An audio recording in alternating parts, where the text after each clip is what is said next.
Good morning, America. For our viewers in the West, dangerous weather on the move, 70,000 honoring the Pope, and a championship season straight out of Hollywood. More than 36 million Americans on alert. Ginger's tracking where we could see life-threatening flash flooding, plus the possible tornado outbreak in the upper Midwest after the 10 reported tornadoes striking Nebraska overnight. Breaking overnight, deadly hit and run on the water. The investigation after authorities say a boat crashed into a ferry. Tens of thousands pay their respects to Pope Francis after Saturday's funeral.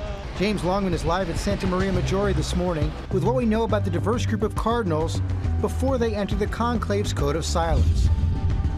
The investigation after a car plowed into a crowd. Oh my gosh, Lord have mercy. Killing at least 11 people and injuring dozens at a street festival. Face to face, President Trump meets with Ukraine's President Zelensky at the Pope's funeral and sets a deadline for a peace deal, while questioning whether Vladimir Putin even wants peace. Round after round, Shedeur Sanders getting picked in the 5th round of the NFL draft, after what's considered the biggest slide in draft history, and the investigation launched over the draft day prank call. Spinning speedboat goes airborne. Topping 200 miles an hour, flipping, twisting, and crashing. How the 2 men inside miraculously walked away with minor injuries. Hollywood ending.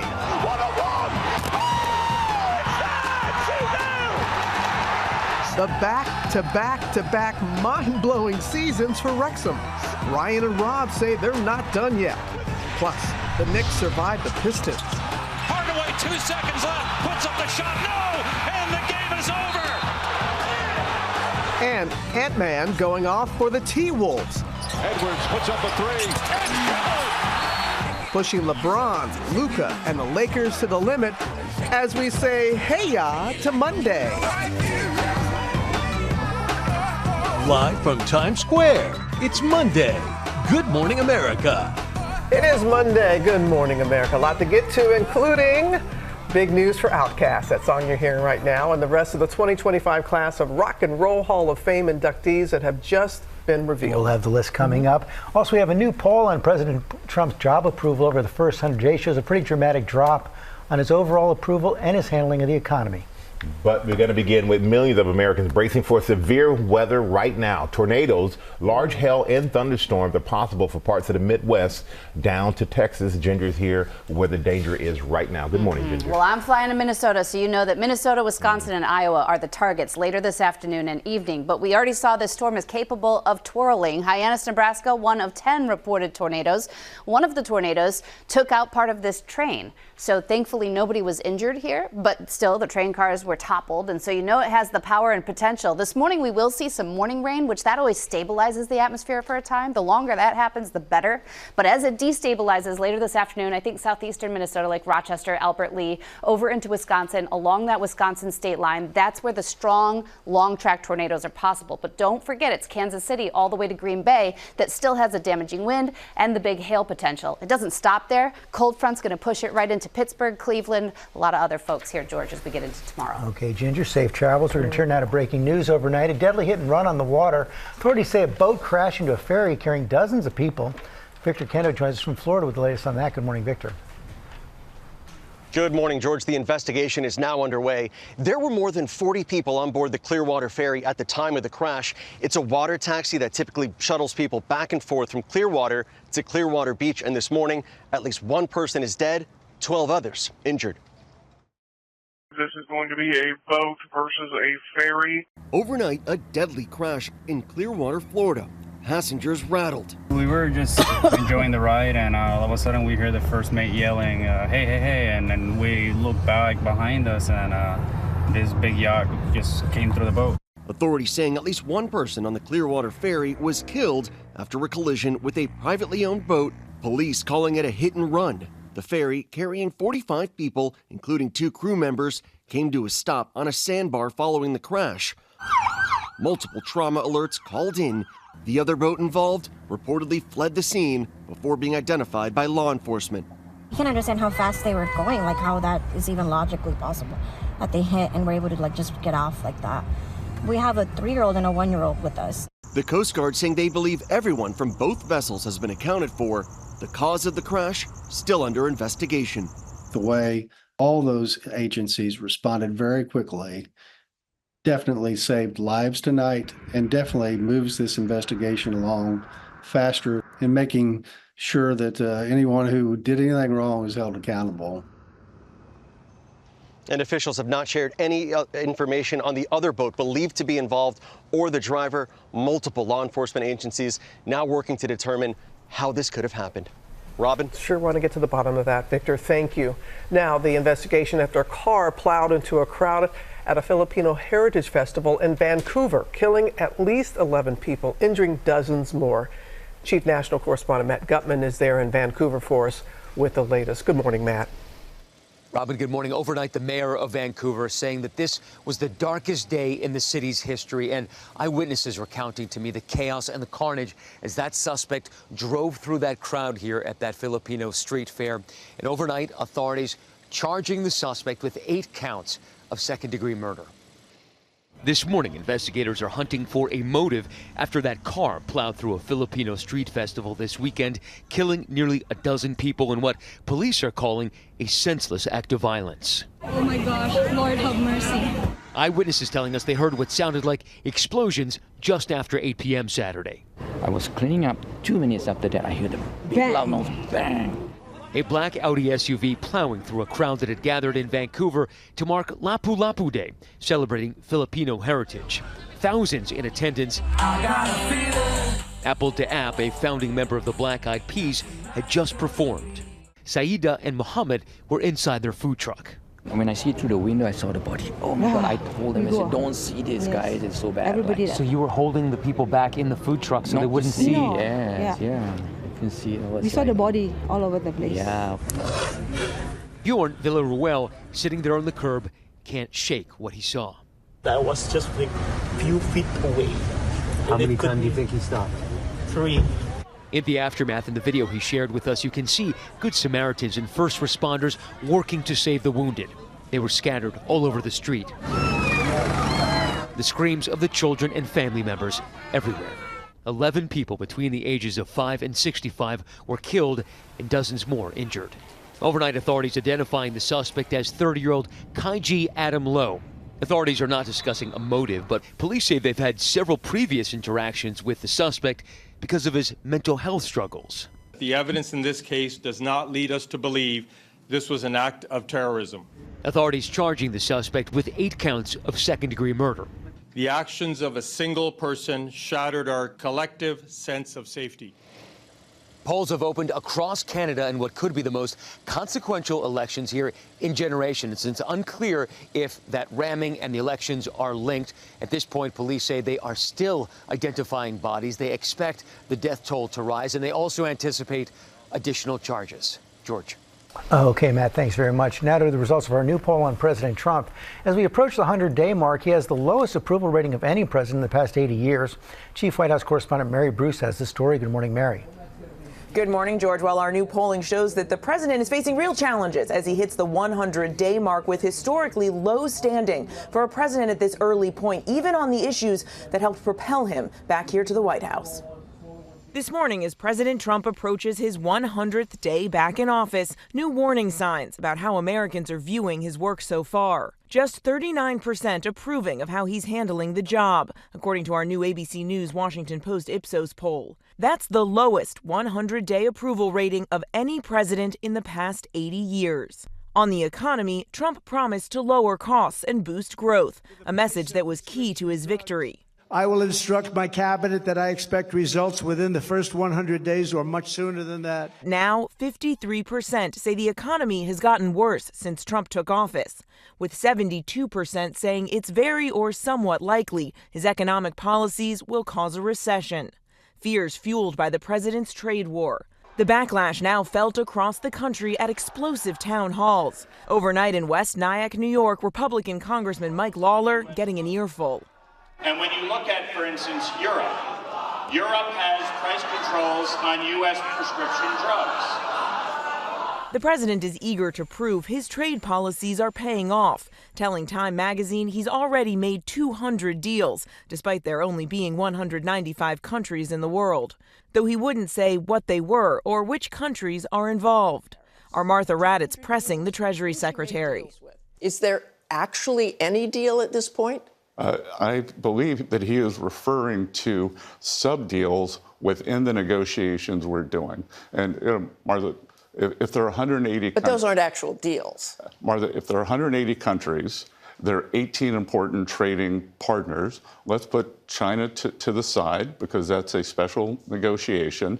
There's 17 important trading partners, and we have a process in place over the next 90 days to negotiate with them. Trump says he will not roll back his staggering 145% tariff on all Chinese products entering the U.S. without substantial concessions, though he claims the U.S. and China are talking. But Beijing says that's not the case, that the two countries are not currently negotiating over tariffs. And our polling shows Americans have concerns that extend far beyond the economy. When it comes to the courts and key rulings on cases like immigration, 65% say the administration is trying to avoid complying with federal court orders. 62% saying they don't think the president's administration respects the rule of law. Despite all this, Trump still has an edge over Democrats, beating Democrats in Congress in trust to handle the nation's main problems.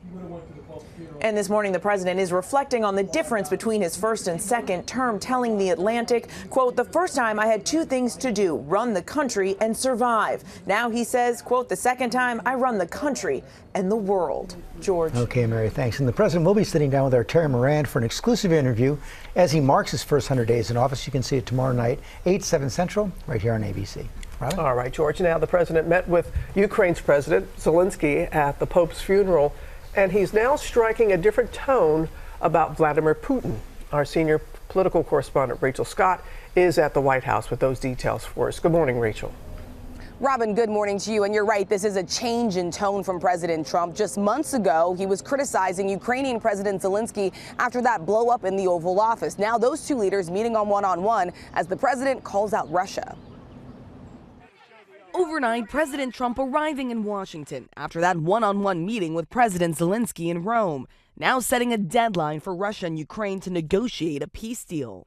What is the actual date? What is the timeline? 2 weeks or less, and if it's a little more at the time, I say, but, you know, they're losing a lot of people. The president questioning whether Vladimir Putin even wants peace after Russia launched its deadliest attack on Kyiv in months. The president saying there's no reason for Putin to be shooting missiles into civilian areas, cities, and towns over the last few days. It makes me think that maybe he doesn't want to stop the war, he's just tapping me along. Those words coming just hours after Trump met privately with Zelensky, a conversation requested by the president himself in St. Peter's Basilica on the sidelines for the funeral for Pope Francis. Both the White House and Zelensky calling the meeting productive, with the Ukrainian president calling it a very symbolic meeting that has the potential to become historic if we achieve joint results. And it's a far cry from their last meeting in the Oval Office in February. No, you've done a lot of talking. Your country is in big trouble. President Trump has been accused of favoring Russia in the ceasefire negotiations, pushing a deal that would prohibit NATO membership for Ukraine, force them to surrender all territory Russia seized in its 2022 invasion. And President Trump has pressured Zelensky to accept that deal. He's also threatening possibly new sanctions on Russia if these peace negotiations ultimately fail. And it is notable that's the second rebuke of President Putin in just a matter of days, Michael. Yeah, we'll see how this all works out. Rachel, thank you so much for that. We're going to turn now to the celebration of Pope Francis. After his funeral over the weekend, tens of thousands are paying their respects at his final resting place. And we have some breaking news this morning as cardinals prepare for the conclave that will choose his successor. Our chief international correspondent, James Longman, is in Rome. And James, the conclave will begin on May 7th.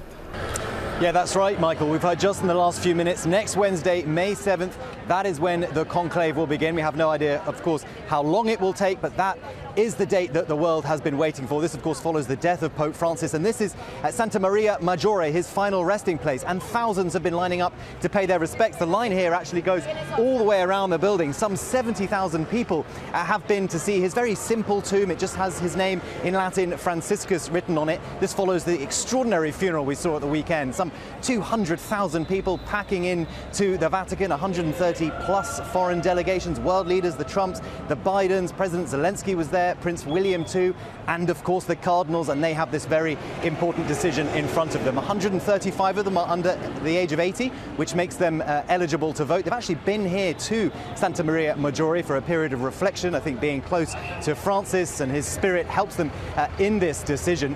During conclave, there is no communication, but before that, some of them have been speaking, including the oldest cardinal, 79-year-old cardinal from Spain. He actually turns 80 in May, so he is just squeezing in, and he has said he's already made his mind up about who he's going to vote for. And then you've got the youngest cardinals. The 45-year-old, I think, is the youngest cardinal. They took this rather charming selfie together, the three of them, in St. Peter's Basilica. This just shows the diverse nature of the conclave. They come from all four corners of the earth because Francis chose cardinals from all four corners of the earth. So, May 7th and the conclave, it'll be at the Sistine Chapel. They will be sequestered. No contact with the outside world. We'll all be waiting for that white smoke and a new pope. Robin? Cardinals taking a selfie. You don't see that every day. All right, James, our thanks to you. Now we're going to turn to the NBA playoffs. Anthony Edwards leading Minnesota to that big win over the Lakers, and the Knicks, well, they survived another game against the Pistons. And Will, you're going to share all this with us. Good morning. Good morning, one and all. We have a lot to get to. We're going to get right into it. We're going to go straight to the third quarter, the end of the third quarter of Knicks Pistons. The Knicks' most important player, Jalen Brunson, injuring his leg. He would leave the game, but Brunson not only came back in the fourth quarter, he dominated, scoring 13 points after the injury. And Karl Anthony Towns showing up when it mattered most, knocking down that tough, deep three in the final minute to put the Knicks up one, which was their lead when this happened. Tim Hardaway Jr. with a potential buzzer beater, but he gets bumped by Josh Hart. Or did he? The ruling on the floor is no, the Knicks win. But post-game, the head referee acknowledging that Hart did make contact that was, quote, more than marginal and a foul should have been called. Nevertheless, Knicks up 3-1 in the series. Teams with that lead go on to win 95% of the time. Great news for the Knicks. Not so great news for LA Lakers fans because they are now down 3-1. They were trying to even the series at 2. The first half, LA was cruising against Minnesota. Second half, the wheels fell off. LeBron James, 0 points in the fourth quarter. The Lakers losing what had been a big lead. Anthony Edwards was amazing. 43 points for him. Looking like MJ. Lakers miss at the buzzer. They're down 3-1. There you go. Really, you are a great professional, unbiased reporter, but you could not hide your glee over that missed call. Strahan's going here. Let's go. So I'm happy the Knicks won, but I don't like. I love it that I'm happy the Knicks won. Minnesota, but I don't like it when they come back and say later, "Oh, we made a mistake." Don't even say anything.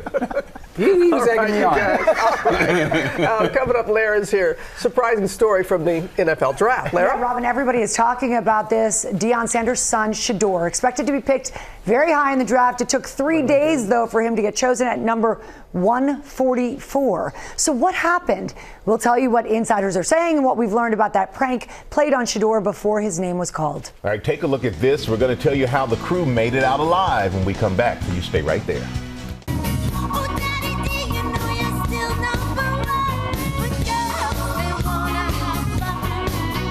Back here on GMA, Cyndi Lauper performing right here in our studio. That was back in 2010. Remember that? Well, now she is one of the members of the 2025 Rock and Roll Hall of Fame class. Lara's going to tell us her reaction and more about this year's class. That's coming up in Pop News. Get the whole list. Also new at 7:30. Dozens of people were killed, more than 800 injured after a massive explosion at the largest port in Iran. Officials declared a state of emergency due to airborne pollutants. They have not suggested the blast was caused deliberately. Also, significant election for Canada today to replace former Prime Minister Justin Trudeau after he resigned on January 6th. And take a look at this, one of the wildest walk-off wins you'll ever see. The San Francisco Giants, Elliot Ramos, with what's known as a Little League home run. He hit a ninth-inning infield single, followed by 2 throwing errors by the Texas Rangers. There's one coming up right there, allowing him to circle the bases and score the winning run on a ball that barely made it past as far as the pitcher's mound, actually. You don't see that in the pros, but we just did. I was going to say, it brings you back to second grade. You're right about that. All right, we have the NFL draft drama surrounding Shedeur Sanders, Deion Sanders' son, projected to be among the first picks of the draft. But the football world watched as he took a slide to the 5th round. Lara, you got to tell us more about this. Yeah, we could not stop watching. Robin, good morning to you.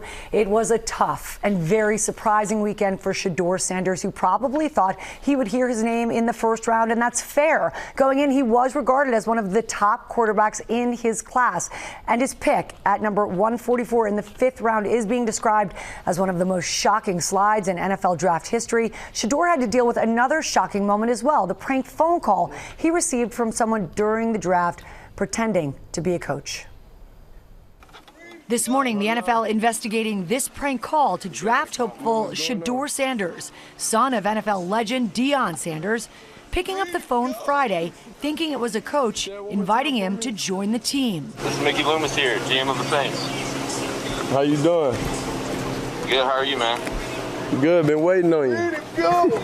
Yeah, we have. It's been a long wait, man. No, for sure. We're going to take you with our next pick right here, man. Yeah. Yes, sir. Let's be legendary. Yeah, but you're going to have to wait a little bit longer, man. The caller abruptly hanging up. What does that mean? You heard that? He said you're going to have to wait a little bit longer. Nobody got that number but coaches, strictly for that reason. But it wasn't a coach or anyone from an NFL team. This is Mickey Loomis here, GM of the Saints. Instead, it was these young men seen in this video circulating on social media, impersonating New Orleans Saints general manager Mickey Loomis. We're going to take you with our next pick right here, man. Yeah. Yes, sir. Let's be legendary. Yeah, but you're going to have to wait a little bit longer, man. Okay. Sorry about that. Oh, my God. The Atlanta Falcons releasing a statement saying Jax Ulbrich, the 21-year-old son of defensive coordinator Jeff Ulbrich, found the number and was responsible for the call. That video showing Ulbrich and a friend making the call. Ulbrich apologizing to Shedeur on Instagram, writing, "I'm so sorry I took away from your moment. It was selfish and childish." And Sanders is trying to put the whole thing behind him. This is what it is. I think of course the dude was childish. Of course I feel like it was a childish act, but everybody do childish things here and there. The Cleveland Browns select Shedeur Sanders. The 5th round pick, quarterback, considered the biggest draft slide in history. But Sanders still appeared thrilled when the call came. Thank you for the fans, thank you for everybody, thank you for the Browns organization for giving me a chance. That's all I needed. Originally projected to go as high as number 2 in the draft, waiting round after round to hear his name, his dad Deion, also his coach and biggest cheerleader, by his side. Many experts in NFL circles say they've never seen anything like this before. 32 teams passed on them. How the hell does that happen? Some pointing to comments like this one from an unnamed NFL assistant who told NFL media that his interview with Shedeur was the worst formal interview I've ever been in my life. He's so entitled, but the biggest thing is he's not that good. But others say it wasn't all personal, that this year the draft was focused more on the linemen who protect quarterbacks and less on quarterbacks themselves. And all eyes will be on Sanders now in the preseason as the quarterback-heavy Browns look to move out of the bottom spot in their conference. And look, Shedeur is in great company in his class of Browns draftees. ESPN analyst Mel Kiper giving the Browns an A+ grade for their draft, in large part for picking Sanders along with 6 other players in a very smart chess move, trading down their number 2 pick for number 5 to get a bunch of extras. They're looking good. I also wanted to point out the Giants are getting great grades. So that's looking up. Yeah, that's looking up. And, you know, Shedeur Sanders, I don't think this kid definitely should have dropped to the 5th round. No. And I hate when you have unnamed sources. If you're going to say something that bad to disparage a kid, put your name on it, first of all. And, you know, you said about a lineman draft. If there's a good quarterback, people want a good quarterback. You watch so many quarterbacks who have no amount of production like he had. And it's about numbers when it comes to quarterbacks. And I spent time with Tom Brady this past weekend. And we watched the draft, and as Tom said, he's an example. doesn't matter where you pick. That's right. Right. Economically, he's got plenty of motivation. Economically, this may have hurt Shedeur Sanders, but opportunity-wise, it didn't, because he's on a team where I think he has a good shot to make a difference, and I think the kid's going to be a great player. Yeah, you heard him say all I needed was the chance, and now he's got it. Yeah. So. And then he handled the prank, all this stuff, right? That very well. Yeah, I think Browns did a good thing, and I think they're going to enjoy it. We're going to go now to the latest in the Karen Reed murder retrial. The second week of testimony gets underway this morning. We're going to speak with Dan Abrams in a moment. But first, here's our Eva Pilgrim. Hey, Eva. Reed heading back into court this morning, accused of running down her then boyfriend, a local cop, John O'Keefe. Now, so far, prosecutors trying to establish a motive, calling a paramedic who treated Reed, testifying that she told him she and John O'Keefe were fighting the night O'Keefe died. They also brought into evidence her blood alcohol level. A pathologist who oversaw the testing say the blood draw was taken a little after 9 the next morning. Reed measuring .093, the legal limit for driving in Massachusetts, .08. The jury also visiting the crime scene, the home where O'Keefe was found outside in the snow. Reed's SUV towed in so jurors could see her broken taillight. Now, Reed addressing cameras outside the courthouse after the visit, saying she hopes she never has to go back to that house again. This is Reed's second trial. Her first ended with a hung jury. Reed alleging a police misconduct and a cover-up. Reed didn't take the stand in her first trial. It will be interesting to see if she makes that same decision again in this one. This trial is expected to last another 7 to 8 weeks. George. Okay, Eva, thanks. Let's bring in our chief legal analyst, Dan Abrams. Dan, welcome back. What's the big difference between this and the first trial? I think you have an advantage for each side in this case. On the prosecution side, Karen Reed did an interview after the verdict last time, which is not helpful to her. She made a comment that she might have clipped him with her car. That's not something that is helpful to the defense at all. That's the advantage on the prosecution side. On the defense side, you've got the fact that you have all of these witnesses who testified in the first case, and now you have the defense cross-examining them saying, wait a sec, that's not exactly what you said in the first trial, is it? Your testimony's a little bit different this time, isn't it? To try to undermine the credibility of those witnesses, I think that's an advantage for the defense. And because of that interview, do you think it's likely that she'll have to testify this time around? That's a good question. I think it makes it more likely that she would testify, but I still don't expect she's going to testify. Why? Because the defense still wants to keep the attention on the problems with the prosecution's case. If she testifies, this case becomes about her testimony, her credibility, inconsistent statements she made. I don't think that's where the defense wants this case to go, and as a result, I don't think she's going to testify. And speaking of the defense, they hired an alternate juror from the first trial to be on their team. How important could that be? Could that have an impact? I have never seen this happen before. Allowed? Yeah, it's allowed. And by the way, she's not just an alternate juror, she's a lawyer. Wow. So she's been hired by the legal team for the defense to work as a lawyer for their team. Alternate juror in the first case, heard the entire case. Is that an advantage? It's helpful. Look, a lot of times in high-profile cases, you'll get a mock jury being hired, right? Yeah. Which is they want to argue that now they have an actual juror, right, who heard the case the first time around, and she's serving as a lawyer for their team. But look, I don't think it's going to end up being the make or break thing here. This is a little bit of a different trial, but it certainly can't hurt. You probably don't know the answer. Yeah. Why is that allowed? I mean, I would think they would lead jurors in a first trial to game what they're thinking. Well, again, she's an attorney. They're allowed to hire an attorney to work on their team. I don't think there's anything legally that would prevent it, right? I mean, look, jurors can write books. Right? Yeah. They can disclose things about the case. So as a result, I think what's particularly unusual is the fact that she's also an attorney. Yeah. Yeah. Wow. Yeah. All right. Always something. Always something. Yeah. Thank you for that, man. Right. Now, with a boat trying to break a speed record on a lake in Arizona when it goes airborne, flipping and spinning in the air before crashing back into the water, as you see there. Janae Norman is here with more on that. Good morning, Janae. Guys, good morning. This is crazy video. This was the sugar shootout at the Desert Storm Poker Run event, a 3/4 mile course. And participants try to get their top speed. But for one team, that speed left them airborne and led to that incredible video of what could have been a terrible tragedy.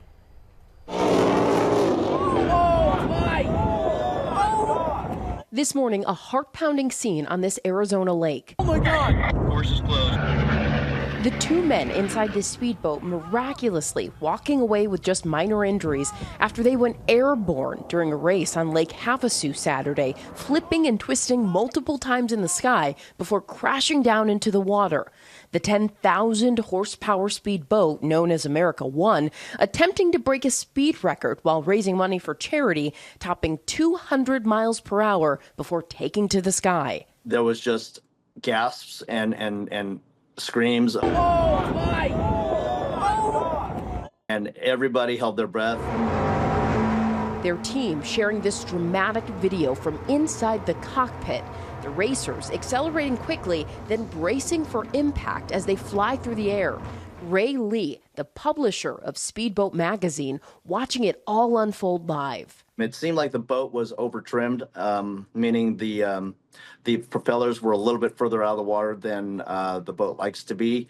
And between the wind and being over-trimmed, it lifted the boat clear up out of the water and flipped. According to event organizers, first responders were on the scene within 20 seconds of the wreck. The two drivers sustaining some broken bones and a fractured knee. The first thing out of their mouths was, well, did we win the race? And, you know, whenever you hear stuff like that, you know they're at least in good spirits. As bad as the crash was, the injuries were extremely minor.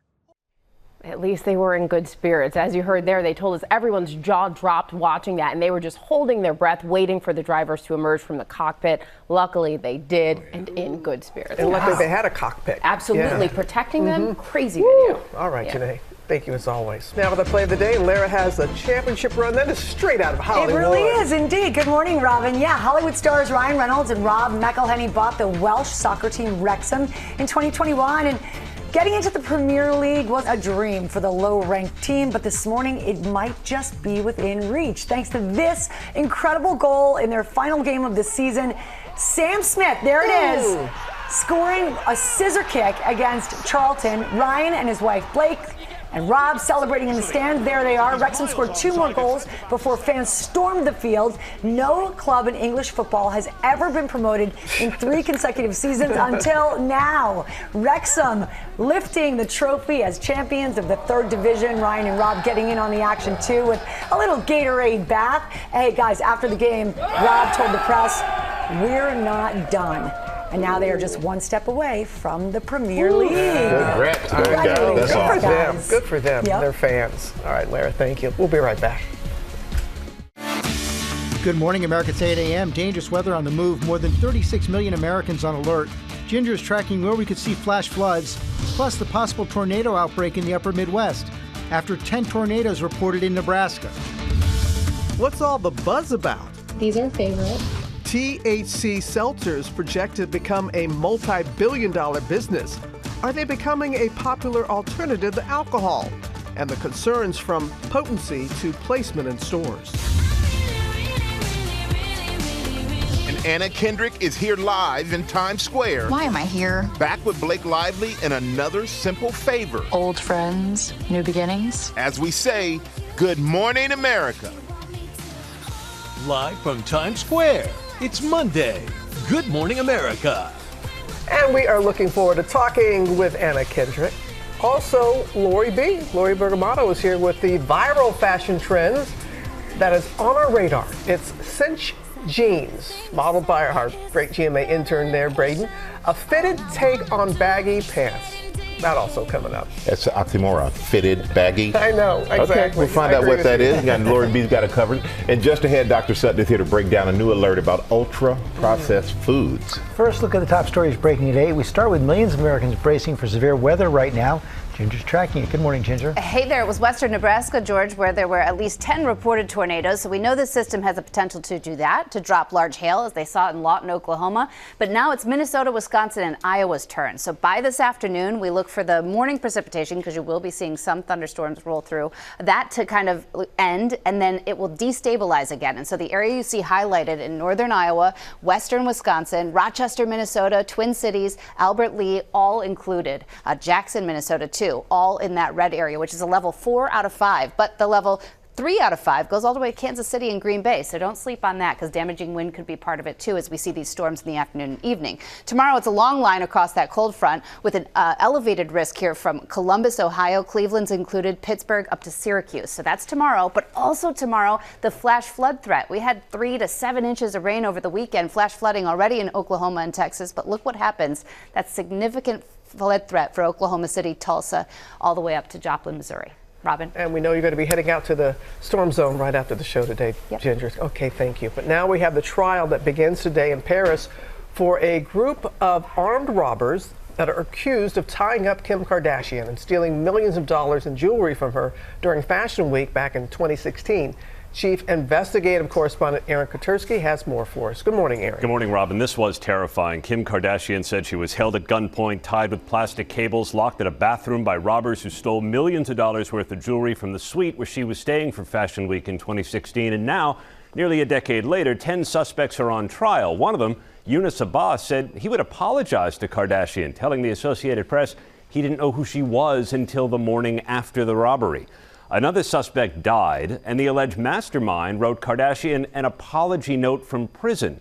Now, she is expected to be attending the trial, and her lawyer said she wanted to proceed in an orderly fashion, in accordance with French law and with respect for all parties to the case. She had been staying in the 8th arrondissement when thieves disguised as police officers forced the concierge to lead them to Kardashian's suite. She said they stole a couple of diamond Cartier bracelets, a gold and diamond Jacob necklace, and her $4 million engagement ring from Kanye West. Guys, Kardashian is expected to testify. Michael?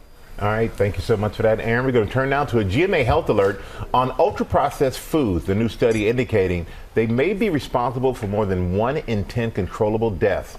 Our medical correspondent, Dr. Darren Sutton, is here with more. Doc, tell us about this study and break down what they mean when they say ultra-processed foods. Well, Michael, we're talking about some of the most common foods in our pantries and our refrigerators, on our kitchen tables. This can include things that you see every day. We're talking about sports drinks or energy drinks, even, for example, protein bars, or what can be seen as a health product. These are foods that are far from their whole food source. We've long known that an increased rate of processed foods in our diet can be associated to conditions like diabetes, obesity, and even dementia. This study from the American Journal of Preventive Medicine was the first of its kind to find the association between processed foods and our risk of premature death. It looked at 8 different countries, the United States, some of the highest in terms of processed food consumption, and get this, it found that that was related to up to 124,000 preventable deaths. That specifically related to our diet, the more or 10% increase in the amount that you eat related to a 3% increased risk of individual death. So what do you recommend?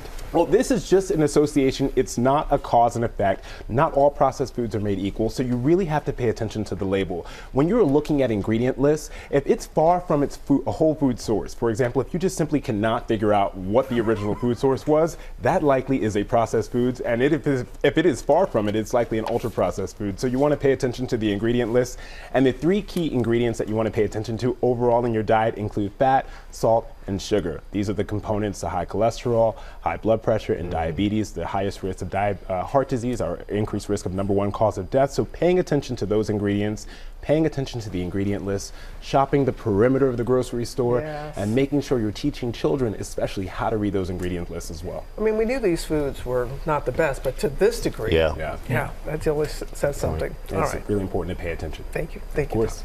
Coming up in our GMA morning menu, kind of along these lines a little bit, the THC seltzer craze, why some people prefer them over alcohol, and why some experts are worried about their potency and placement in stores. Also ahead, Beyonce's Cowboy Carter Tour kicks off tonight in LA. Make sure you get your tickets for other destinations. We have all the details coming up in Pop News. Plus, Chef Patty Henich is here with recipes from her travels through the continent.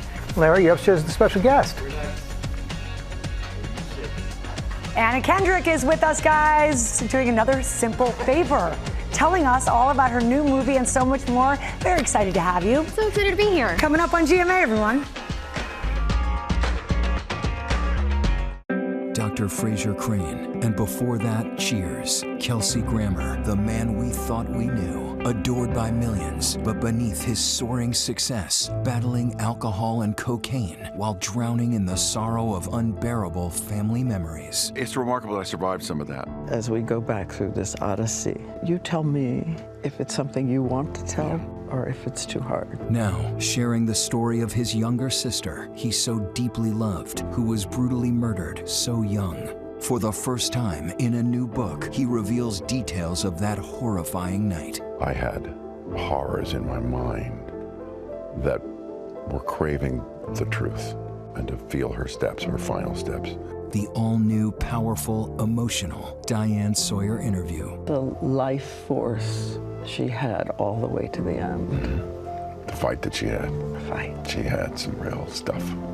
She was the good stuff. Friday morning on Good Morning America. Well, you can see a lot of emotion on his face right Yeah. there. Diane's going to be here Friday with that interview with Kelsey Grammer. Of course, that's here on GMA. Michael. All right, George. Now to our GMA cover story. THC beverages, they're exploding in popularity, projected to become a more than $4 billion industry by 2028. But there are some concerns about them. Eva Pilgrim is back with the story. Good morning again, Eva. Hey again, Michael. You might have seen them in stores or on social media. Cans of THC seltzer or bottles of cannabis-infused spirits. Many are turning to these products as more people look for alternatives to alcohol. A lot of them look very similar to other beverages, and some experts cautioning consumers that they should be mindful of what they're purchasing and how they're consuming them. Ooh, that's really good. They're the latest craze, flavored seltzers, but instead of alcohol, THC. These are favorite. Mother of two, Bree Giglio of Dallas, Texas, says she turned to THC drinks to help her relax. It takes off the edge. It helps like calm me down. I feel like especially as a mom, you have like 8 million things in your head all the time. She says she prefers them over alcohol. There are no hangovers. I'm not dragging the next day. The number one growing demographic is the soccer mom between 30 and 45. THC seltzers are popping up around the country, everywhere from gas stations to liquor stores, even in states where marijuana sales aren't legal. The reason? Under the federal farm bill, hemp-derived THC, called Delta 9, is legal nationally as long as the plant has a THC content of 0.3% or less, allowing beverage makers to use those plants to make drinks. The Coalition for Adult Beverage Alternatives, made up of several popular THC seltzer brand manufacturers, is actually pushing for more regulations on their products. How much are these regulated? It varies state to state, so it is a little bit of the Wild West. We have about 18 states right now that have current regulations in place where they are regulating hemp at the state level, very similar to how alcohol is being regulated. The majority of states have no regulation, from age restrictions to quality control. Some experts worry about the potency of these drinks, which come in a range from 2.5 milligrams to as high as 100 milligrams, saying if you don't know your tolerance, it can be dangerous. Lovely. Reality star Bethany Frankel sharing a recent experience on social media after she says she drank too much of a THC beverage. So I didn't read the bottle, and now I'm hearing from you guys that a serving is 1.5 ounces, and I had 8 to 10, so I had like 4 servings. Another concern, product placement and making sure people know what they're buying when they pick up a can. In South Carolina, we found 20 milligram cans right next to energy drinks. In Texas, my producer found 50 milligram cans in the same fridge as regular flavored seltzers. Both of these finds at gas stations. If you're a complete novice and you have like a 50 milligram can of one of these drinks, what happens to you physically? So a number of different things could happen to you, and it's impossible to know because the range of response is so variable. THC can increase your heart rate, and instead of feeling relaxed, they may feel anxious, they may feel paranoid, they may feel physically nauseated. So experts warn if you are going to give these a try, start with a low dose and take it slow. Now, I was tipped off to the story by someone that accidentally bought one of these thinking it was a regular seltzer. She lives in a state where marijuana isn't legal and was surprised to discover what she'd purchased. The brands we talked to say they're trying to avoid that by putting additional signs in the aisles to educate about THC and dosage, as well as clearly marking the cans, guys. Yeah, definitely have to do that. Get somebody else suspecting. All right, Eva, thank you so much for that story. Now we're going to go to Lara with Pop News. What you got for us? All right, Michael, let's begin. Good morning, everybody. We're going to start with the 2025 class of the Rock and Roll Hall of Fame. They have been revealed, and this song should be a tip-off. Last night, Ryan Seacrest set the stage for music's highest honor, revealing this year's class on American Idol.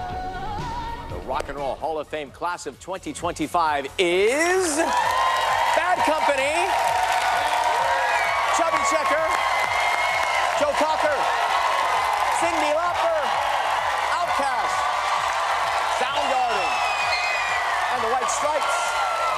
And being recognized for their musical influence, Warren Zevon and Salt and Pepper, who will be at the finale. Wow, great class and a great show with American Idol contestants getting to choose a song by any Rock and Roll Hall of Fame inductee to perform. That's a great idea. And some of this year's honorees have responded to the news. Cyndi Lauper, writing in part, "I'm humbled to be in the company of so many of my heroes. Aretha, Tina, Chaka, Joni, Wanda, just to name a few. Women have made so many important contributions to music and to rock and roll, and a win for one of us is a win for all of us."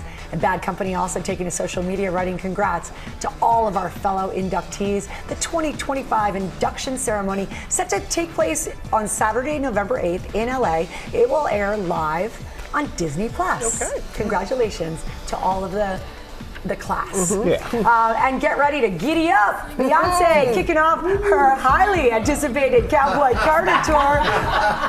Get it, girl. Get it, girl. Tonight, more than a year after, good, I'm glad you didn't take that wide shot. More than a year after dropping her Grammy-winning album, Beyonce posting a video on social media, giving fans a sneak peek there behind the scenes of tonight's opening tour performance at SoFi Stadium in LA. The caption, "She's coming." And these shows are a big deal for fans because the only time Beyonce has performed songs from this album was during Netflix's Christmas Day football game during halftime. And guys, with the star-studded lineup of collaborators that are on this album, we're talking Miley Cyrus, Post Malone, Dolly Parton. Who knows who might join B on stage? She is set to perform for 5 nights in LA before hitting Chicago and the New York area next month. I can't wait to see what everybody's going to be wearing too. Yes, yeah, that's half the fun. Yeah. Yes, indeed. And finally, guys, Pat Sajak is heading back on stage, but not to help players solve the puzzle. No, get ready for Pat Sajak, the theater actor. Sajak will star in a production of Prescription Murder at the Hawaii Theater in Honolulu this summer. It's his first job after retiring from the wheel last June. Pat was actually, guys, an actor before he tried out for Wheel in 1981. He told GMA this was on his bucket list to get back on the board, so good for him. Prescription Murder begins production on July 31st with Sajak starring as a psychiatrist named Dr. Roy Fleming. He carries out an ingenious plan to murder his wife thanks to the perfect alibi, or is it? The show runs for a limited time, July 31st to August 10th.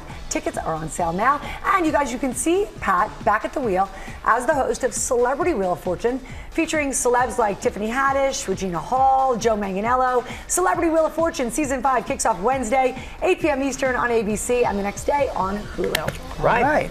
There you have it. Okay, now our new series, On Our Radar, where we look at some top trends and where to find them. GMA lifestyle contributor Lori Bergamato is going to join us with some shoppable cinch jean styles for everyone. And this is our wonderful intern, Braden. But first things first, tell us about this new trend. It's on our radar, Robin. It's everywhere right now. So the cinched jean, everybody's like, what's different about this, right? I'm going to tell you.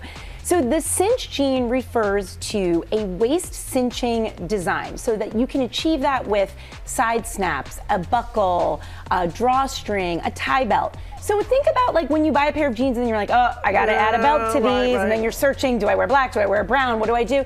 This is like all in one. Okay. So the cinch jeans are going to give you that waist cinching design up top, and then whatever you desire on the bottom. I know, because Baggy is back in, but Braden here, she has the cinch. How does it work? Okay, so Braden, who I agree is our wonderful intern. I'm obsessed with Braden. Right. She is wearing the Levi's cinch jeans. So these are the ones that really kicked off this trend. Over 10 million views on TikTok. Wow. And let me explain to you why. So there's a little side snap on the side of these Levi's jeans that allows you can see it on Braden there, and then up close here, to go 2 different sizes, essentially, if you will. So if you want something a little bit tighter, you can get that. If you want something to ride a little lower on your hips, you can just unsnap it and go to the next one.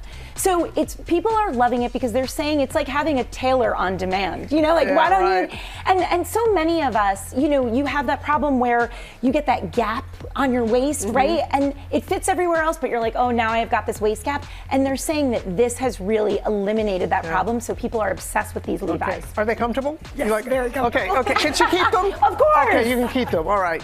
Now, what about this style here? Because it's a barrel leg. It's a barrel. Right? So I'm actually wearing this style. This is from H&M. They're fun, right? And people were really surprised at how inexpensive these were. They're under $40. And we saw a lot of designs like this on the runway for upwards of $300. So H&M does this so well. And what they've done here is they've added this D-belt. So D-ring belt, all you're trying to do is cinch at the waist. And again, I said there are many ways you can achieve that. This comes with the pair of jeans. It is soft, it is removable, and it allows you to just adjust for the shirt you're wearing, for I don't know how much breakfast I've had this morning, or whatever it is you need. It allows for that. And I think that's the thing that women are gravitating toward, is that element of customization within your own fashion. We need a little fashion independence, But okay, you do it different. How they have it here and you have it all around. I checked it all around. So you have a lot of options. You really do. Palazzo. Okay, well, I like the way you said that, Robin Roberts. Palazzo. So it is a palazzo palooza right now. So on our radar are cinched jeans, but also palazzo style. What does that mean? Here's the difference. Think about a flare jean, how it's like tight through your leg and then it comes out after your kneecap, it flares out, right? The palazzo is flaring from the hip down. So you're getting an unbroken column of fabric that goes from the hip right down to your ankles. So it's like a nice clean line, really elongating effect. This pair is from Loft. Women are loving these. They're on sale right now, just over $50, and these come with a tie waist belt.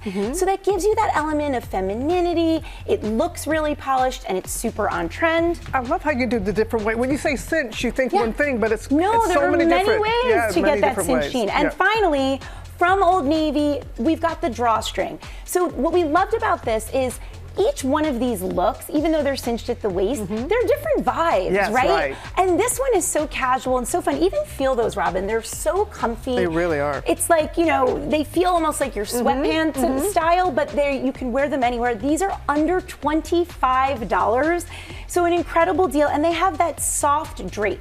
So they're really comfortable, and again, just because this has this drawstring, you're able to get that cinch look. So even if it is a baggy fit, you're never gonna look like, oh, these look baggy or slouchy or sloppy. It's always gonna be snatched at that waist, and then however the silhouette you've decided, that's what it's gonna look like. Snatch at the waist. Snatch at the waist, and everything you're seeing is under $80, so there's really affordable and really fun options. That's true. Can we give a hand to Braden, our intern? Yeah, we love Braden. You know, doubling as a model for us. Get extra pay, get extra pay.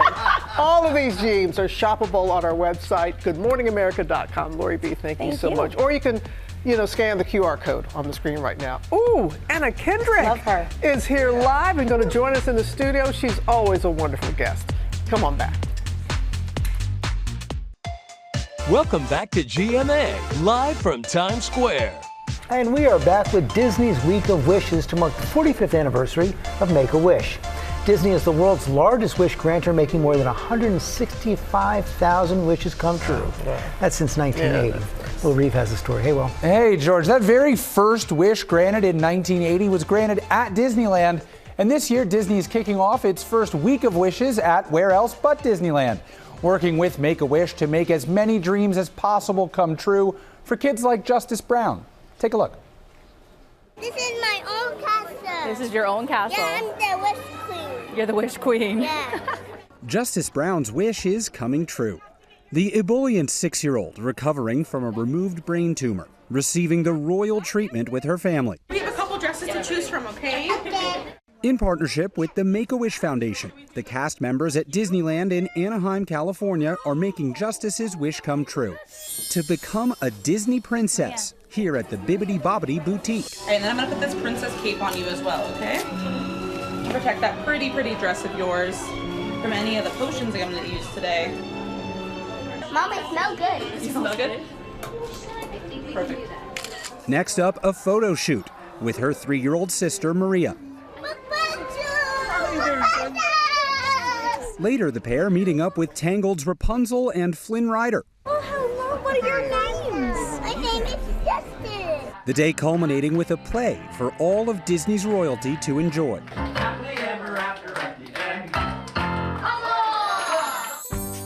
Justice is now a part of the storied legacy of partnership between the Make-A-Wish Foundation and Disney. No one else has such a powerful connection with children and families, which is why we take this privilege and responsibility so seriously with Make-A-Wish. It all started in 1980 with 7-year-old Frank Bopsy Salazar, diagnosed with leukemia. Bopsy becoming the first official Make-A-Wish kid, requesting a trip to Disneyland. And that was just the beginning. A Disney wish is granted every hour of every day, and we take pride in being the largest wish granter in the world. For Justice's mother, Kelly Jackson, this experience is one the family will cherish forever. This is just a dream come true. It's a dream come true, and I'm so thankful. I'm so thankful. I fainted today. I feel so happy. How about that? A wish granted every hour of the day. Well done by Disney. To learn how you can become a wish maker for Make-A-Wish, visit wish.org/Disney. Robin, you're a Disney Hall of Famer. We love our partnership with Make-A-Wish. Thank you so much, Will. We appreciate that. We are joined now by Anna Kendrick. We're back in the sequel to A Simple Favor. It's called Another Simple Favor. It is called Another Simple Favor. I love that. We always enjoy. I know. If there's a third one, maybe it'll be Another Simpler Favor. Oh, the first one was a big hit. Now, this film, you're in Italy. So a lot of eating, a lot of sightseeing. I know. I basically feel like Paul Feig, the director, just paid for like the most glamorous, expensive vacation of my life. So I love that for me. I mean, Italy was incredible. I was there for about 3 months. I didn't have a ton of time off, but I went to the Colosseum, cried in front of everybody, embarrassing, humiliating. And yeah, I ate so much. Although I never eat enough. That's they get mad at you. They are very, very offended if you don't, because I want to try everything, so I order way too much. Eyes always bigger than my stomach, and then they come over. So you didn't like it? You didn't like it? And I have to be like, I'm just short. I'm sorry. I don't know what you want from me. Yeah. So this is a sequel. What can you tell us, if anything, about how your character and Blake Lively's character have changed? Yeah. Well, I mean, Blake's character went to prison and got out of prison through mysterious circumstances, and. My character went through a lot in the first movie, and so she's a little older and wiser, but still very awkward, and we love that for her.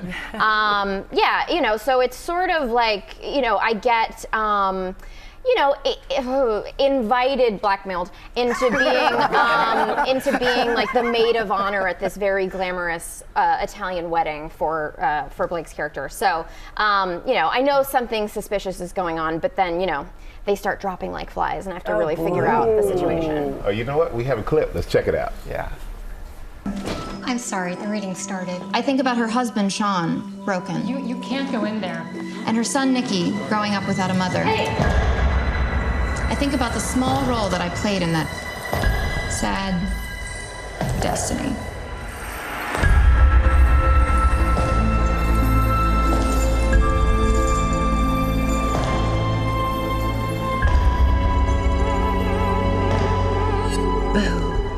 How's that for a tease right there? So great, the sound effects from you guys. Oh my God, I should watch everything with you guys. That was so exciting. But I'm just curious, have you ever been asked for a favor that's ended up being more than you bargained for? Oh gosh, I don't know. I mean, I guess that's sort of how I feel about everything. I'm like, I'm probably not your guy. I feel like I don't get asked to be in the wedding party very often, or the maid of honor, because I'm too irresponsible and disorganized. So I just try to be like the guest who has a little too much to drink and gets the dance floor started. There you go. Which is the best guest, by Thank the you. way. I agree. Exactly. Were you always sort of a fan of this genre before, or was it just the Paul and the script? I love Paul, love the script. I love murder mystery movies and stuff, but I'm also like obviously a true crime girl. Yeah. But I do love that in a fiction movie you get all the answers, because those true crimes where it's like it's unsolved and nobody knows what happened to this guy, it keeps me awake at night. So I love that a movie like Simple Favor is like so many twists and turns, but then you get a nice tidy answer. Yeah, we like that. resolution. I mean, that tease, like, really was chef's kiss. Oh, yay! I mean, just I'm so your glad. face is so. Do you absolutely love playing these roles, or would you rather be back in a pitch perfect setting, or gosh. is it too hard to choose? I love getting to sing and dance and stuff because it's like it's like I sing enough for an actress. Yeah. So it's very fun for me to be in a musical where it's like, God, I'm like a singer, and then I get around real singers and I'm like, I am an actress who sings. So I love getting to do them, and then obviously it just makes my life a little bit easier when it's a simple favor and I don't have to be doing all that. But you have to bring Robin back for another Pitch Perfect sequence. I know. That was so much fun. And I love the entire cast. I know. And then you had a run-in in London. I was with the just cast in London members. promoting Simple Favor. Another Simple Favor. And a friend of mine was like, "That's so funny. I swear I just saw Rebel Wilson like in the street." And I texted her, and we were staying across the street from each other in London. So I was like, I want to come over, and she was like, "Okay, cool, but we have to be done by like 10. I have like an early morning thing." And then of course we're awake catching up until 2 in the morning. Right. It's always so much fun to run into them. We're still on this like huge group chat. And they're just like the loves of my life. I know, but you all have such a following. Please do it again. Yeah. You can just do it again and again. From your lips. Okay. All right. That's good because news. of all the cameos I've been in, this is the one that people, they're going, "Oh, you were a I'm a broadcaster. Same. Another Simple Favor is streaming this Thursday on Prime Video. Thank you so much, Anna. Thank you so much. Now with news from a great friend of GMA. Watch this. Good morning, America. I'm Susan Lucci, and I'm so excited to share a big announcement with you. 15 years after my first book was released, I'm back to share new chapters in my life with my new memoir, La Lucci. It's an intimate glimpse into my life with stories I've never told before. This book is directly from my heart. I can't wait for you to read it. Susan's book, La Lucci, comes out February 3rd, 2026. You can pre-order it now on Amazon. You know what? I'm here with Patty Heneage, a James Beard award-winning chef, author, and host of the new show, Patty Heneage Explores Panamericana. That's right. She's traveling from Alaska to Argentina, exploring the food and culture along the way. Let's take a look at a clip. These dumplings are called pelmeni, made with seasoned ground beef and spices. Just don't cut into them. Do not cut, just enjoy. Okay, I will be back. Enjoy. Don't cut the dumplings? Not cut, just whole thing. Those teeth, okay. In the first season of the show, you cover Alaska and Canada, right? And so what did you learn along the way that's a surprising thing? I have to say, Michael, the thing that surprised me the most was how little we know about ourselves. I've spent my life forging bonds between my home country of Mexico and the U.S. Yep. For Panamericana, I take my mission further to really uncover the cultural connections throughout the Americas. So it is an outward journey. We're following the Pan American Highway from Alaska to Argentina, but it's turning out to be more of an introspection, uncovering our cultural connections. So case in point, these adobo chicken that I tasted in Juneau from the Filipino community, which is one of their largest chicken minorities. Adobo. It smells incredible. I wish we had smell-o-vision over So here. I know you're going to cook with me. Yep. We're going to do soy sauce. Just all of it? All of it. Okay. We're going to do rice vinegar, natural. Rice vinegar. We're going to add ginger, garlic, bay leaves. And then you can marinate that for 5 to 15 minutes. But if you leave it overnight, Just it will 5 to only 15 minutes. That's 5 to 15 minutes. Overnight, but okay. if you do it overnight, it's fine too. And then you let that sit and marinate, and then we sear on both sides, so it looks beautiful like these. You take it out, and then here I cooked a little bit of onion and garlic. Okay. You pour the marinade. So you pour that marinade that we made over there in here. And brown sugar. Brown sugar. And now you ketchup. can control it, right? You can control if it's going to be the tangy or sweet. Now, how do you control the tangy or sweet? So if you want it to be sweeter, you add a little bit more ketchup. Ah. Or as we say in Mexico, catsup. And this is a very different adobo from the adobo that you find in Mexico, which is, you know, the things that we don't know about ourselves. The Filipinos who arrived to Alaska when the Philippines was part of the U.S. It was part of the U.S. for like half a century. And so there we have that adobo. Then we add the water. Add the water in. And then we add that chicken that was browning, that we already browned. And then you cover these, you put it in the oven for 45 minutes.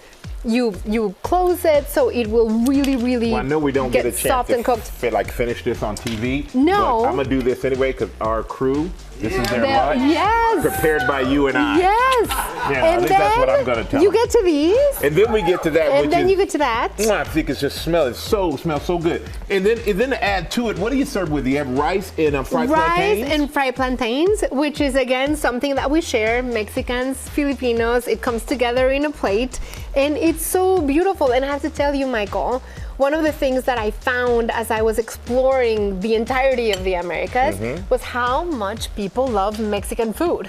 Oh, I'm Insane. One of them. Well, I Yeah. tell you what, I'm in on that. Patty, this is fantastic. Thank you. Thank you for doing all the dirty work so we can come and enjoy it here in our studio. You can get these recipes on goodmorningamerica.com. And Patty, she's going to come back with more recipes in the third hour of GMA. Patty Henich Explores Panamericana. It premieres tomorrow on PBS. Make sure you check it out. And coming up, Good Housekeeping's April Franzino brings us some of the winners of the Beauty Awards for 2025. We'll be right back.